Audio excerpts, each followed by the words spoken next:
Hi, everybody. It's Andre with the Eaglesoft Field Guide. And I've got hanging out with me today, Sarah Yates. Hey, Sarah, how are you? Good, Andre. Thanks for having me. How are you? I'm good. And Sarah is the Certified Patterson Technology Advisor for the uh, Maine branch. You can say the Portland branch? Portland, Maine, parts of New Hampshire, and northern Massachusetts. Awesome. Yeah, and we had an event scheduled, but we had to postpone it. Oh, We're not saying canceled. COVID. Yeah, postponed for now, and to Exactly, be postponed. determined on when That's we it. can actually have it again. Yeah.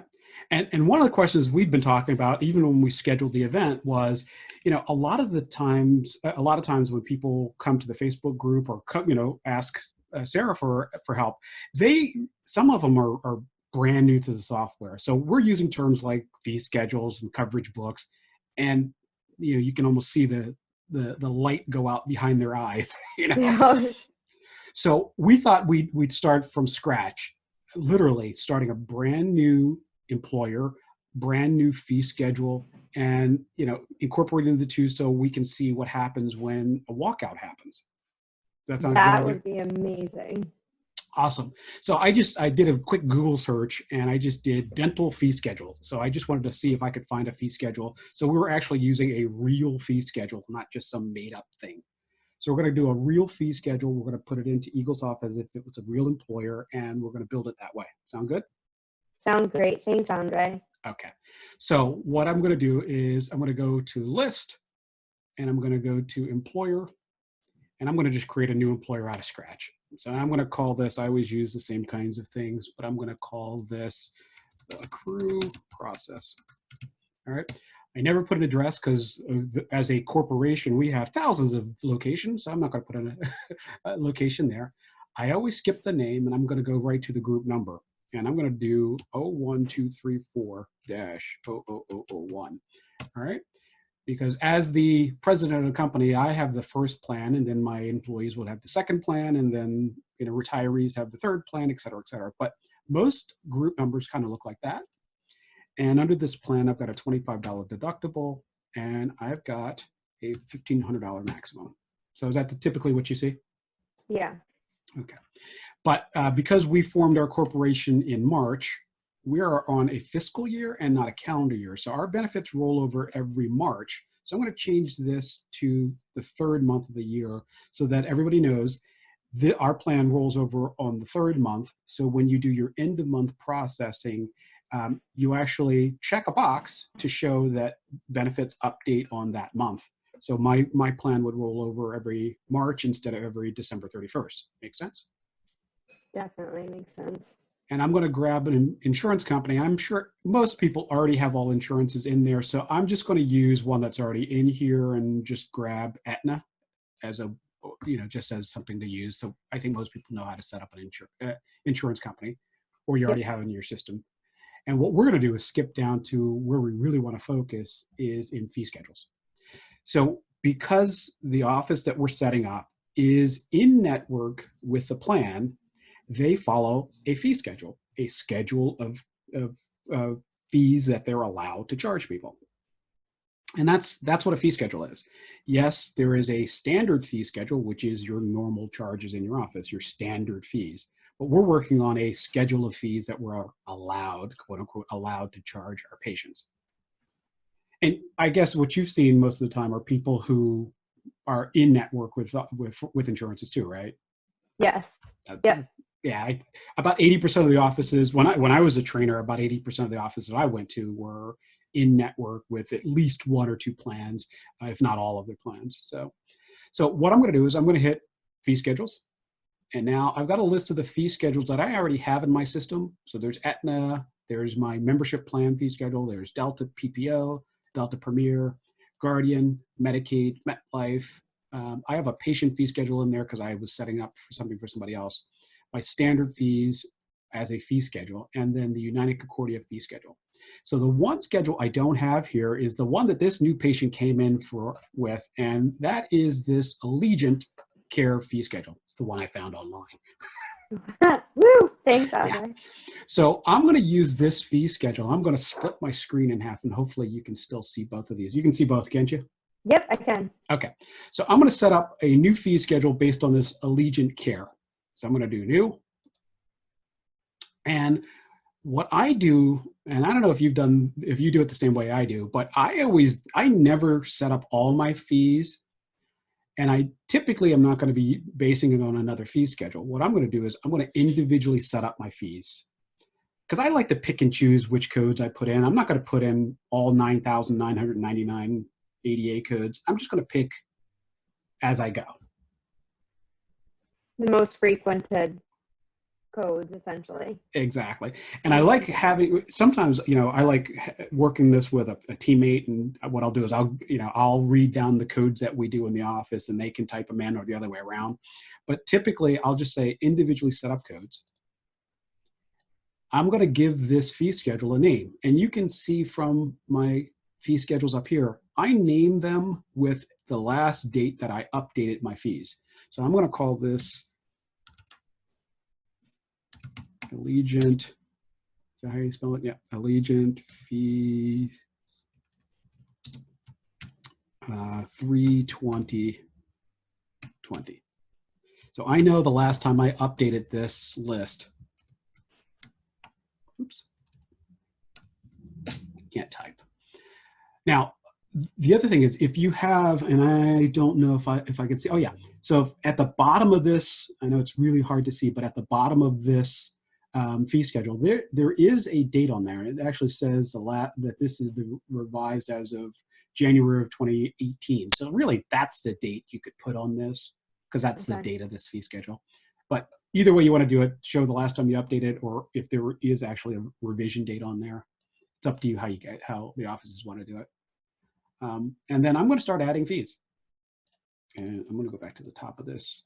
All right. I'm going to start with my D0120, and I'm going to put in what I'm allowed to charge. Whoops. And see, my standard fee is lower than their allowable fee.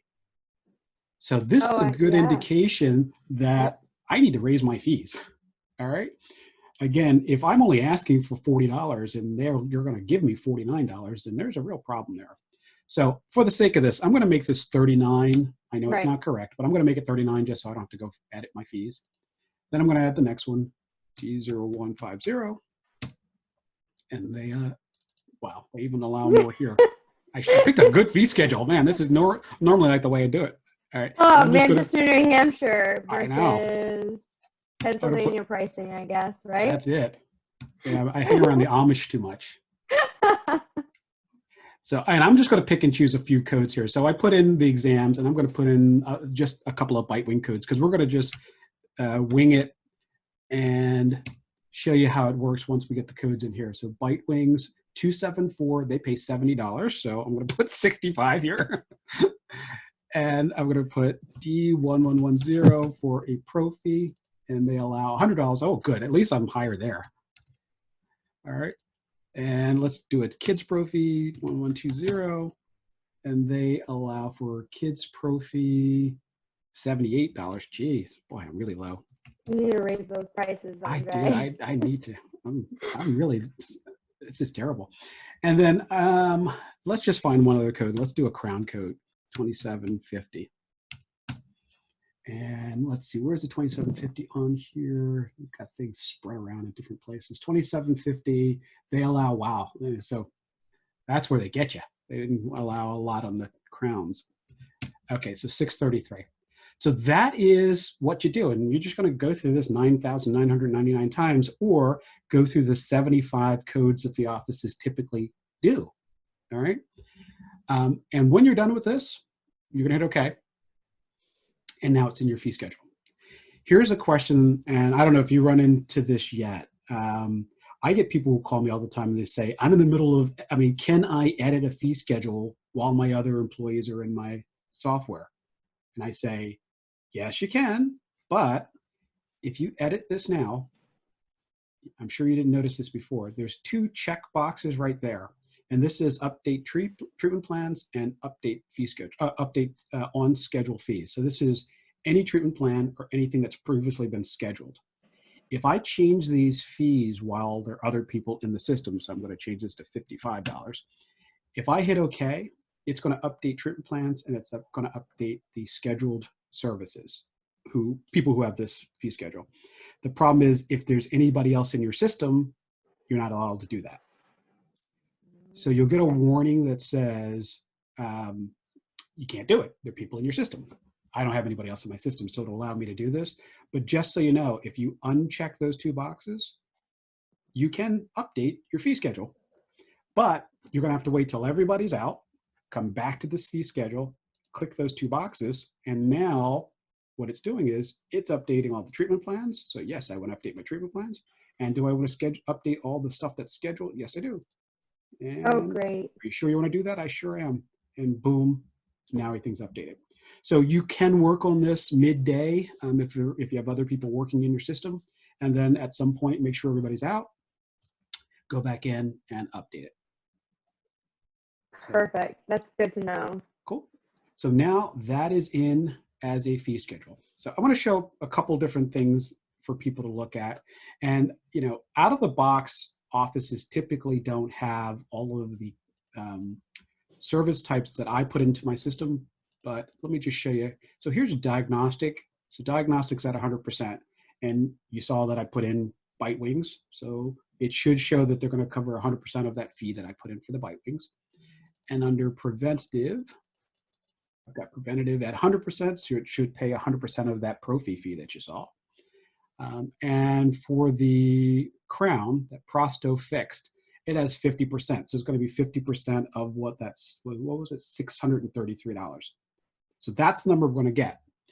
But when you use fee schedules, and this is something that we, as trainers, we've had to have conversations with their doctors about, is if you use fee schedules, the end of the day numbers are going to be adjusted down to our allowable fees and not the standard fees.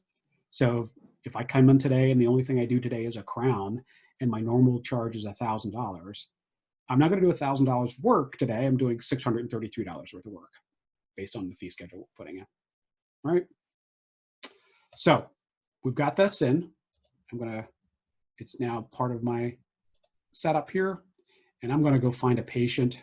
I think Hank Aaron. I'm going to edit Hank Aaron and give him that insurance. I'm going to change his employer and give him, what do I do with it?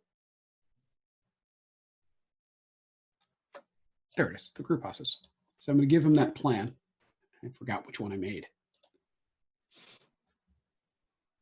And we're going to charge him for his services today. So everybody can see how this works. Now, let's charge him for a D0120, which is, I know, a service that we put in there. So there's our standard fee of $40. My system will automatically knock off $1 because our allowable fee, according to that fee schedule that I just made up, is $39. And it's covered at 100%, so the patient has no copay. Okay. Right. If I do a D0274, oops. All right, it's telling me my fee is higher than my allowance. All right, so there's our standard fee. It actually gave me another $10 because there's the allowable fee according to that fee schedule that was higher than my normal fees. And then if I do a D1110, there's 105 with $5 knocked off because the $100 is the allowable, no copayment on the patient. Now the big one, D2750, $1,000 crown. We're adjusting $367 for this, bringing it down to the $633 fee. Half of that's going to be $316, and the patient's responsible for $316. Perfect. Now, I'm going to delete that service out of there. Because a lot of times, I don't know if you've run into this too, but a lot of times people will ask, what if they have a deductible? Where do I see the deductible come off? Have you run into that yet? A couple of times, for sure. So I want to give this guy let's just make it so everybody can see the difference, a $5 deductible. It's $50 might not be as easy to see.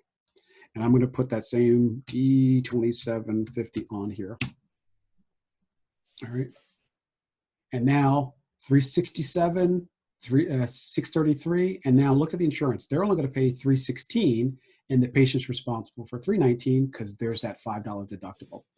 So people are always saying, how come I don't see the deductible? How do I prove that the patient's paid their deductible? If there's a deductible, it's going to come off of the insurance's first part, and you don't have to think about it. If it's set up properly, then it'll automatically come off. Oh, perfect. Like that. So the last part of this is if, no transactions. All right. Let me do this. I'm going to clear this out. And we're going to add another step to this, which is the dreaded coverage book. So I'm going to go back. We love coverage books. We love coverage books. So I'm going to do a new coverage book, and I'm going to call this, what was that? Allegiant. L-E-G-I-N-T. Allegiant Crew 01234-001. So the reason I did that is because this is an Allegiant fee schedule, coverage book. It's for Crew, which is the name of the employer, and then there's the group number. I always list it this way so that I can quickly find all of the plans based on who the insurance company is, who the employer is, and what the group number is. It's just the way I've always set them up. And then I'm just going to add on here service D2393. Let's do. So there is my 3-surface posterior resin. This is the weird stuff where it doesn't fit into a normal cycle of percentages, because posterior resins are a percentage of the amalgam fee. It's how they downgrade. So let's just say, and I don't know how much my fee is for this. So let's just say we're allowed to charge $200 for a posterior resin, because that's the amalgam fee. And they're going to cover 80% of that $200 amalgam fee. That make sense? Yeah. Cool. And I'm going to hit OK. We'll go back to my employer and attach that fee schedule. Employer, crew process, edit. And I'm going to find that fee schedule that we just created and attach it there. Now let's do another walkout for this guy. E27450. And now let's do two. Okay, so I did a 1-surface composite, and it says $135. My fee is going to be $135. Insurance is going to cover 35%, which is my default for posterior resins. But it says the patient's responsible for $87.75. That doesn't sound right, and it's not right because I don't have anything in here. There's no fee schedule because we didn't put those in the fee schedule, and there's no coverage book. So let's try it with the one we did, D2393. And now you can see there's our standard fee, there's our fee, and then $160 is 80% of $200, which the insurance said, the insurance would cover. And then there's the patient's portion, $55. Oh, great. So, and that's why when people ask me about coverage books, and I always say, I don't typically do a lot of coverage books because only the posterior resins, or shouldn't I say, most of the times it's just the posterior resins, those 4 codes, 1-surface, 2-surface, 3-surface, 4-surface, 4+ surfaces, that really fall into a situation where the typical percentages don't work out. Because if I do a D2332 anterior, that's going to work out at 80% and be proper because that's what the typical coverage would be. So the combination of fee schedules or coverage books allows you to get estimations. So if this was a true walkout, I could honestly say the person owes me $499.15. Right, and this is with fee schedule and coverage books combined? Combined. That's great. Yeah. And like I said, so it's typically like 75 codes inside a fee schedule and 4 to 5 codes in a coverage book. And you are dead on accurate with your walkouts. And fee schedules is primarily for those dental practices that are signed with, help me out here. Yeah, in network with, participating providers. Yeah, there's so many different ways of putting it. Yeah, in network, PPO providers, Yes. and now we have EPO providers, which, that's a whole new thing. So, yeah, and it's getting crazier and crazier. So usually what I tell offices is if they're in network, then they are going to be primarily using fee schedules, secondarily using coverage books. If they're out of network and they'd like to estimate, then they're primarily going to be using coverage books. And then you're going to have to put every single code in on those coverage books in order to be able to get good estimations. And accurate, yeah, Yeah. proposal. Yeah.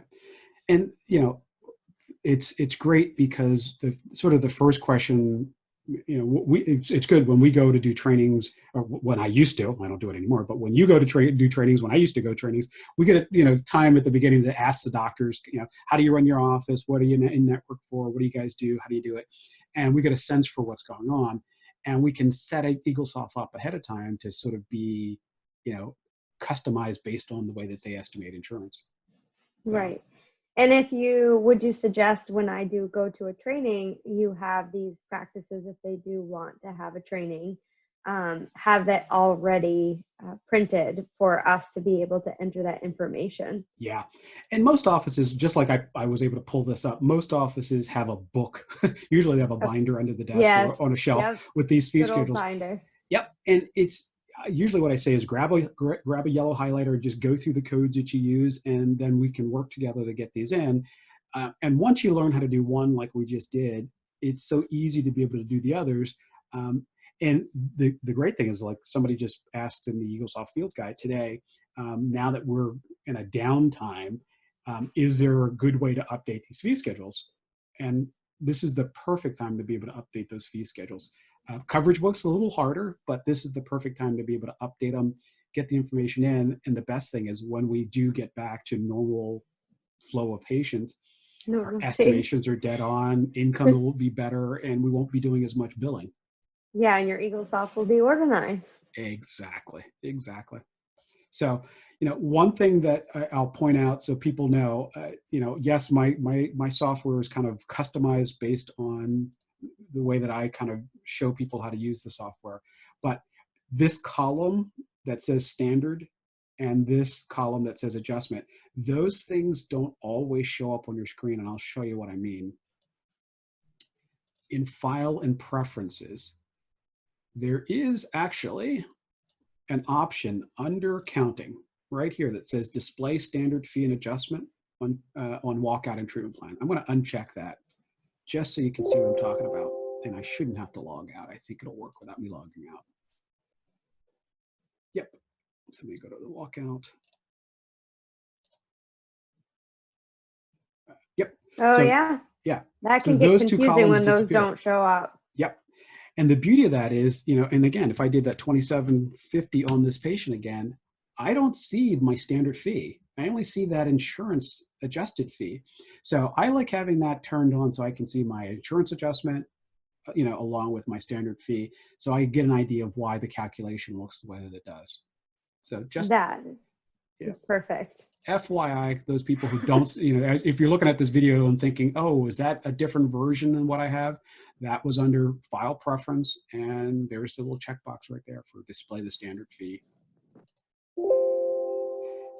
And so people know, because the other question is, well, if I'm going to have these adjusted fees in my ledger, what happens when my patient sees this? Are they going to think that I only do a $600 crown? Well, if you notice this one right here, it says standard fee, 110, adjusted 31, and fee is 79. When a patient gets a receipt, a walkout statement, they are actually going to see that in their walkout. So it says $79 is our fee, but it shows your standard fee, what is adjusted, the fee today, and the estimated insurance. So when you have those check boxes in the preferences, you're actually going to get that. So it's almost like, if you go to Marshall's or TJ Maxx and you see, the national selling price and then the retail price. So you actually do see the adjustment on the screen. And everybody's doing this now. So most patients are going to be used to it. You see it when you go to the grocery store. It shows you how much you saved in coupons. So it makes it a whole lot easier. Yeah. And I find that the dentists prefer that as well. Exactly. And you saw it. It says both on the treatment plan and the walkout, so you'll see it both places. So, Awesome. do you think that helps? That helps tremendously. You just put fee schedule and coverage books into a nutshell. It made it a lot easier for everyone to understand, that's for sure. Yeah, and we do. We get a lot of newbies who are, they're just getting the first time with Eaglesoft, and they, maybe they're just coming into the industry, and this is a great way for them to understand how the books that we have on the shelves can be, sort of digitized. Yes. And it makes it so much easier. It makes it easier when you can actually see it put into effect. That's for Cool. sure. Well, I'm glad this helped, and let's get it out there to everybody to make sure that they know how to do it. Thanks so much, Andre. I appreciate it. Oh, my pleasure.